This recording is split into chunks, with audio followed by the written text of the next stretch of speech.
Well, here we are on our GMC truck many hours later. Like I said, all we were doing was the interior. Steam cleaned everything, put protectant on everything. Spot cleaned some stuff. Some light steam cleaning on all these seats. Wish I had more time with the seats and the carpet. Everything was dusted and all that kind of stuff. Turned out really clean looking compared to what it was. All that stuff in the truck. But the carpets came out very nice. Back seat. All the windows were cleaned.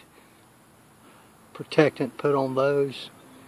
Everything was protected. Vinyl, leather, well that's not really leather.